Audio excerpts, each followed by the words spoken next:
So this is DBS TCG. Playing on a budget. Episode 5. So these are yellow good cards that are relatively budget that you should have. You definitely can build a lot of decks with these cards and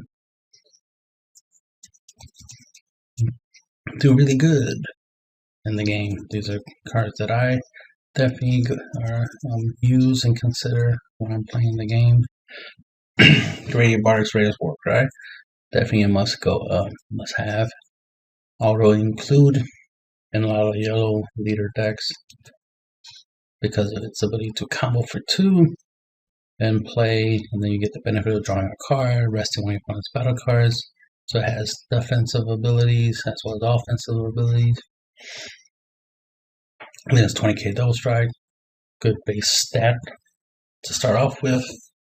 And if you use multiple copies of him in a single turn, you can, OTK your opponent, right? It could be a win con if you play this card in multiples. Also combining this card, just realizing,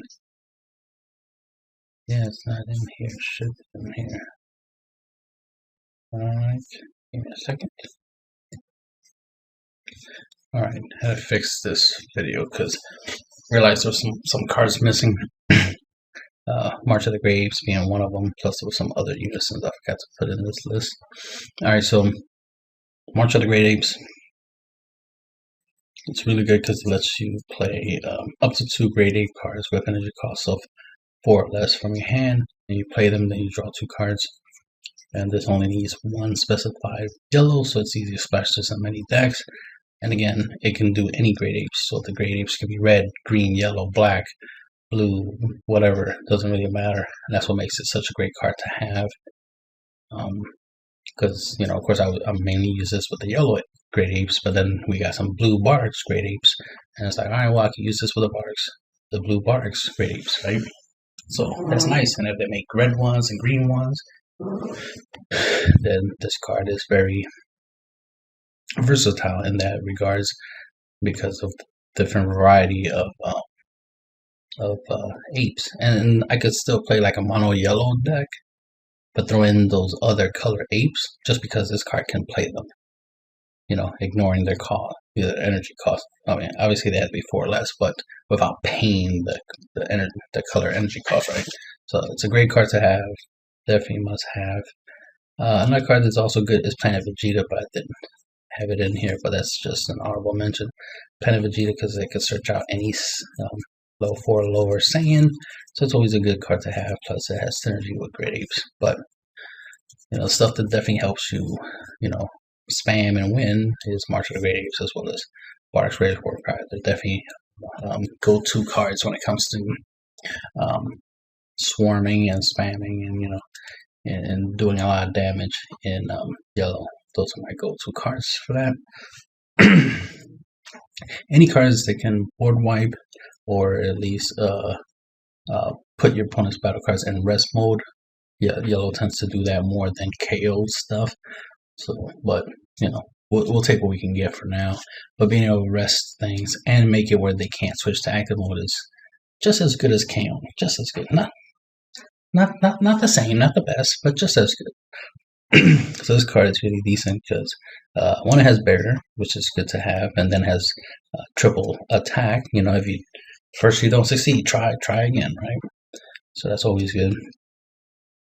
If it had double strike, it could be busted, but yeah, that's the thing, right? But we can always give it double strike, so it's not a problem. Then has the permanent while all your opponent's energy is in rest mode. That means when they're tapped out, reduce the energy cost of this card in your hand by 3, so he's a 4-drop, which is nice. So once your opponent's tapped out, you can play him out on turn 4, which is really nice. And yeah, again, he has barrier, which is important. He can attack 3 times, which is nice. It increases your chance of dealing some damage or attacking all your opponent's battle cards in rest mode, so that way you can, not all of them, but at least 3 of them, and clear your opponent's board. So it has a lot of versatility.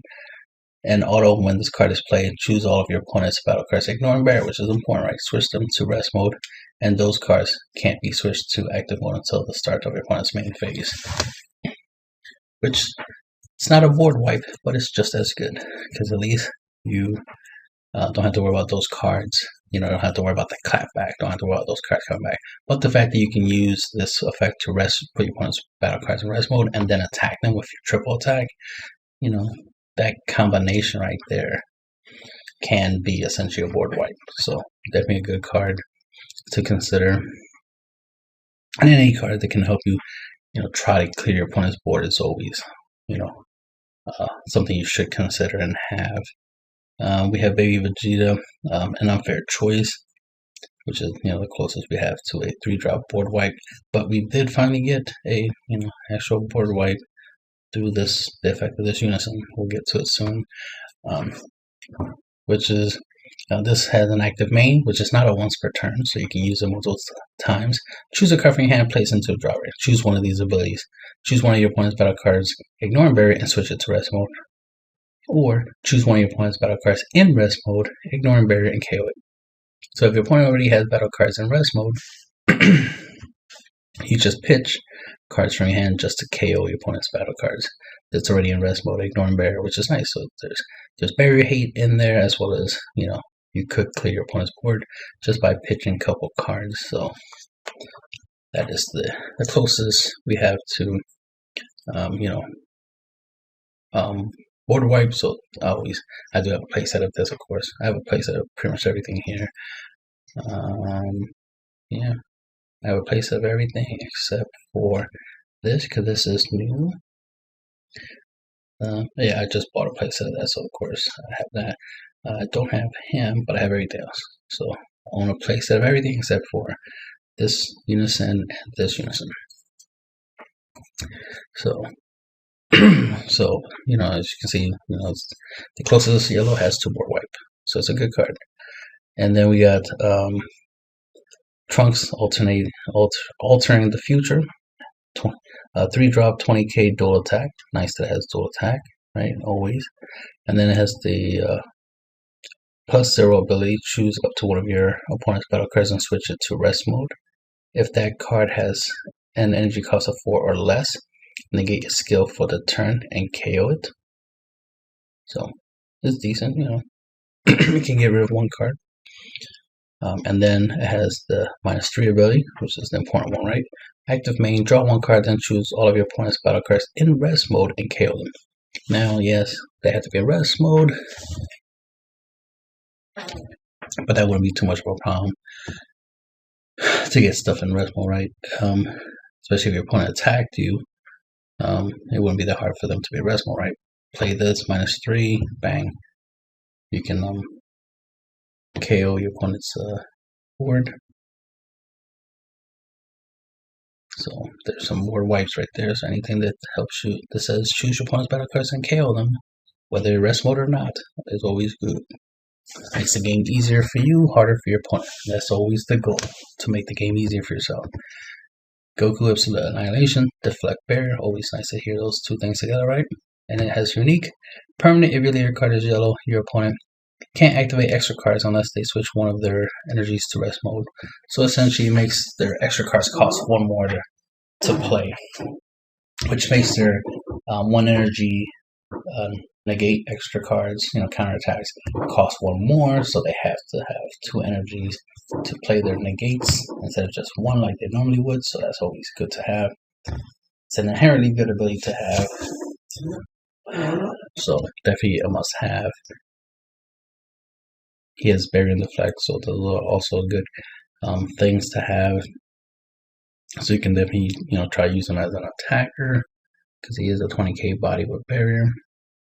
Already mentioned March of the Great Apes, the ability to play, you know, apes relatively easy onto the field, so you can, you know, go wide, as well as you draw 2 cards, so not losing much of the hand advantage, which is always good. Another thing is you can play this just to draw 2 cards, which is really nice. You could just play it just to draw, so it could be a mana sink. And then we got Raccoon, Erase Your Gun, counter attack. If your card is yellow, negate the attack. Afterwards, the opponent's battle cards are unable to attack for the duration of turn. Basically, you know, a yellow Hachiyak, basically, right? You negate an attack, and then your opponent can't attack with battle cards for the remainder of the turn. So that is nice. It does cost 4, but you know it's worth it because if the goal is to try to get to turn 5 or even turn 6, this is definitely worth using. Flying Nimbus. It's cheaper than regular Eraser Gun, and it can pretty much do the same thing. You know, greatly increase the chances of you getting that extra turn that you want for you to go for game or for whatever strategy you're trying to go for. So we got Flying Nimbus. Counterattack, negate an attack, then you may choose 1 yellow card in your hand. Place into a dropper. If you do so, your opponent can only attack 1 more time with battle cards for the duration of the turn. Typically, you want to use this on a leader swing or a unison swing, for example, just so you can force them down to only 1 battle card swing. Because if you use this on a battle card, they still can attack 1 more time with a battle card. This doesn't affect unisons or leaders, so you know that's why you want to negate a leader or unison attack with this. That way it forces them down to only 1 battle card swing and whatever they have left, whether it be a unison or leader, right? So we're trying to reduce the number of attacks your opponents can do in a turn, which is what you're supposed to do as a player.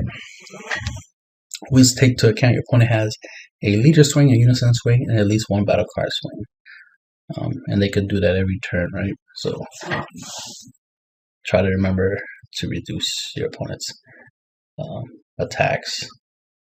I already mentioned what this card can do. Baby Resolute Avenger, blocker. Any blocker unison is always good to have because you know these are blockers that stay on the board longer. This is the permanent. If you have 2 or more yellow battle cards in rest mode, this card and your yellow leader get 5k power for you know, just 5k power. Wow, you have the 2 or more yellow. So this is nice to have. You know, this inherent power boost, especially power boosting your leader, is always good because you know you can literally have a 20k leader on your opponent's turn. So that's nice, and then just throw in any extra effects that can boost your leaders attack. You know, power, and you know, very good defense there. So this is really nice that it has that inherent ability to make increase your leader's defensive capabilities. Then it has the +1 ability. At the end of your turn, switch this card to active mode, which means you can attack with it. Then use this +1 ability to restand it, so it can block. Plus the fact that that's a +1 ability that greatly increases the chances of sticking onto the board and being a very reliable, reusable blocker. So definitely a good card to have.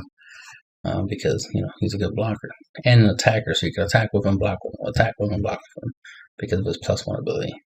Then he has the -2 ability. If your leader card is yellow, choose up to 1 of your mono yellow battle cards with an energy cost of 5 or less, and switch it to active mode.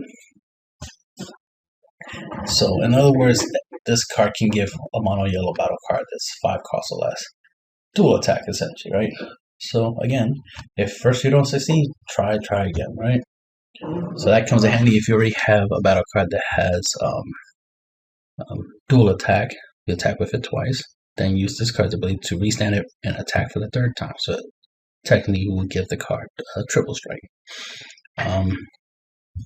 You can attack with something. Let's say something you attack with has blocker. Attack with it, use this card's ability to restand it. Now you can attack and defend every turn as long as you can afford the -2 every turn, right? So that's an option.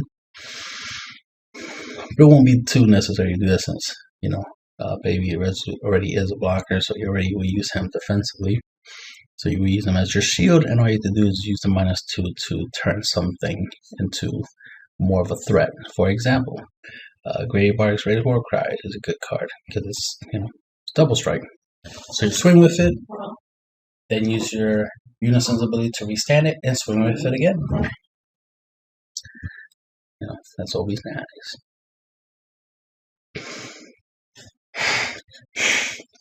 And just that alone comes in handy because if you already have a finisher in play, you know, something you're attacking with, and you try to go for game, your opponent negates the attack, then you can always use this, play it -2, and then restand the card and try the attack again. Alright, so we have Goku Forever in Our Memories. It has a floodgate ability. Permanence, if your leader card is yellow, all of your opponent's battle cards and all of your battle cards and your opponent's battle cards with energy cost 5 or less have their skills negated, and all of your battle cards with energy cost of 1 get 5k boost. So that's beneficial, the 5k boost, so you have a lot of 1-drops on the field. That, you know, that 5k boost can matter, especially if those, let's say they made 5 drops, skillless 15k 1-drops, then this will turn them into 20ks, you know, 1-drops. But being able to turn a 1-drop 10ks battle card, whether it be skillless or not, right, into a 15k is not bad, because at least it could potentially hit the leader. But you always want to go beyond that power, but it's better than nothing. You know, 5k is always nice. The negating skills comes in handy, especially if you're trying to remove blocker from your opponent's battle cards, so that way they can't block your attacks. It's always important, so this is usually a really good card. I like to use it late game to, you know, deal with blockers and you know, things of that nature. Also, it comes in handy against cards that have auto effects, so like Topo and stuff like that. So this is really good against those types of cards. So it's like you could just play this and not worry about you know, Topo.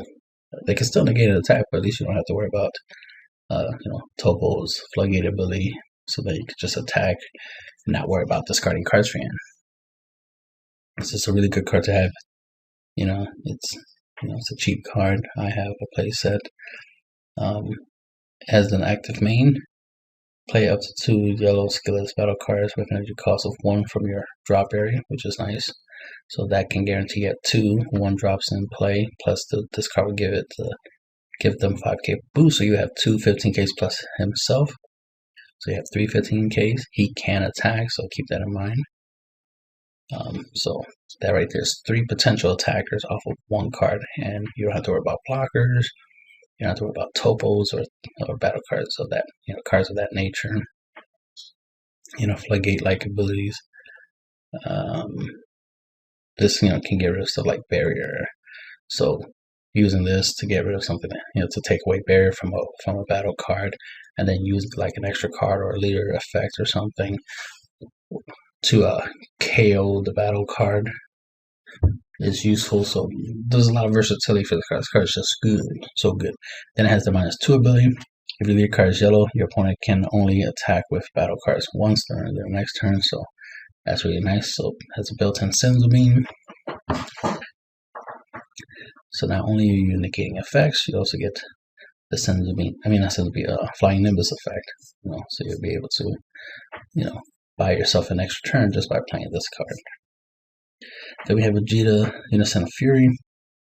Active main, once per turn, choose 1 card. Choose this card or one of your battle cards and switch it to rest mode in order to add a marker to this card. This card has a -1 ability. Active main, your opponent can't attack with battle cards whose energy cost is greater than their current energy until the end of their next turn. Obviously, a really good effect to have, and the fact that he can for free every turn, you know, give himself that abilities. You could just rest him, you know, put him into rest mode just to give him the marker, and then remove the marker, you know, and just keep doing every turn. Just tap, tap, tap, tap, tap, and just keep turning on that floodgate ability, right? You know, can keep you safe, you know, for a couple turns. So obviously a great card. As soon as that thing came out, I just immediately bought me a playset. So definitely a great card. I definitely use it in my Shenron deck. Plus any yellow leader deck must have. And then it has a -3 ability. Choose up to one of your opponent's energy, switch it to rest mode. Then this card gains 5k boost, double strike, and dual attack. So it'll be 20k double strike, and it can attack twice, which is always important. Because if the first attack gets negated, there's at least a second one. And then of course its ability to rest one of your opponent's energy. Really good, because what does that mean? You're tapping down an energy that your opponent would have used for a negate, right? So you tap down their energy, so that way all their energy is in rest mode, preferably, And now you can try to go for game. So definitely must have. Just too good not to have. Then we have Gogeta Dynamic Unison. Permanent. If all of your energy is in rest mode, your mono yellow leader gets a 5k power during your opponent's turn. So you can turn your leader into a 20k leader on your opponent's turn, which is always good to have. So it just adds defense, just that alone. Then it has the auto. Once per turn when your opponent activates a extra card, add a marker to this card, so keep that in mind. Because, free markers is always good. And then the +1 ability, active main, you may choose 2 yellow cards in your hand, discard them, and then draw 2 cards. So this is the way you can filter out your hands and get better hands, and it's just good in general. I like this in Shenron because it helps me fill up my drop with Shadow Dragons for my leaders. Awaken ability, as well as help me draw into whatever else I want, especially if I'm trying to get into Cell Zeno or something similar to that. If I'm trying to get to a certain card in my deck or cards, this is a way to do it. And then it'd be hard to not have the right card at the right time, right? It'd be hard to have a bad hand with this type of card in your deck, because you can get rid of the bad cards in your hand and try to replace them with better cards. Then it has the +1 active main ability. You may choose to. Oh wait, I already read that. Sorry. It has the -4 ability. During your opponent's next charge phase, your opponent can only switch up to 2 of their energy to active mode. So, really good card. So definitely must have. And the thing I like is the idea of a situation where my opponent, let's say my opponent has some energy untapped, of course, right? And they're going to use it to try to defend themselves. So I will deliberately try to force them to tap out, trying to defend, and then be like, all right, now I pay 4 to drop this bad boy, right? Or if I know they're going to play a negate, remember, extra card, it has an auto. I could play this for 3. I'd be like, bang, play this for 3. Then start attacking. If my opponent plays a counter attack, bang, that's an extra card, bang, I get a marker. So that way I have 4. And then if my opponent ends up tapped out, because, they were tapping energy to make plays and to stop me from trying to go for, game or just to deal them damage that turn, now I could just be like, all right, -4. That way on their turn, they can only untap 2 energies. Granted, they'll still be able to play an energy for their turn. So they'll have 3 energy to play, but at least they'll have 3 energy to play. Instead of being a scenario where they'll have, maybe 5 or 6 energy, they'll have 3 to play. So that's pretty nice.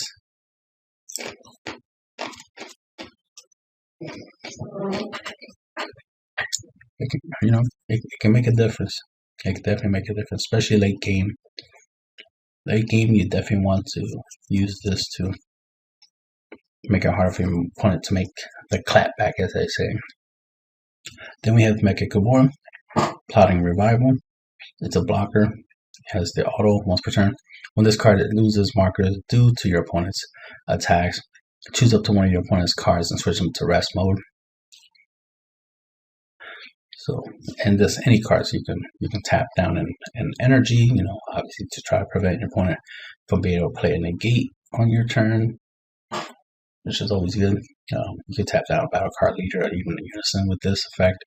And then it has the +1 ability, draw a card and choose one of your opponent's battle cards in rest mode, ignore and bury, and that card can't be switched to active mode until the end of your opponent's next turn. We would prefer KO, but we'll take that, right? At least that card is less of a threat the following turn. So it's better than nothing. Plus, we're at least drawing for this effect, so at least it's a plus ability to keep our blocker in play, right? So give us some control elements to it, which is nice. But this is the main thing we like about this card is it's -4. Choose up to one of your opponent's battle cards, gain control of it, and switch it to active mode. which means we can steal our opponent's SCR or our opponent's, right, you know, finisher or blocker, a really good card or something, and use it to beat our opponent with it. So we can beat our opponent with our own cards, which is better than just removing a card from, you know, from the battle area. Taking control of it is way better because you can benefit from it. And we have Frieza's Army Reinforcements. It's, you know, one of those free negates. If your leader card is mono yellow, negate the attack, then play one Frieza's token with 10k power and it gains blocker for the turn. Permanent, if your life is 5 or less, you can activate this card's counter skill from your hand by adding one card from your life to your hand instead of paying the cost of this card. So this is a really nice card. I definitely won't be surprised seeing this in like Mecha Frieza decks. I definitely not gonna be surprised me throwing this bad boy. This is a really good card. Throw this bad boy into my what is it called? My Shenron deck. Definitely will want to put that in there. On top of, you know, my Mecha Gabora, which is already in the deck. So definitely I got that in the deck. I got Flying Nimbus, got Raccoon Eraser. Now I just throw in Frieza's Army Reinforcement and greatly increase my deck's survival rate, which should increase my win rate, right? Yay, that's the goal. Always trying to make the game easier for yourself, harder for your opponent, and increase your chances of winning is always good. It's always what you need to do as a player. Increase your chances of winning. And that's the end of the video.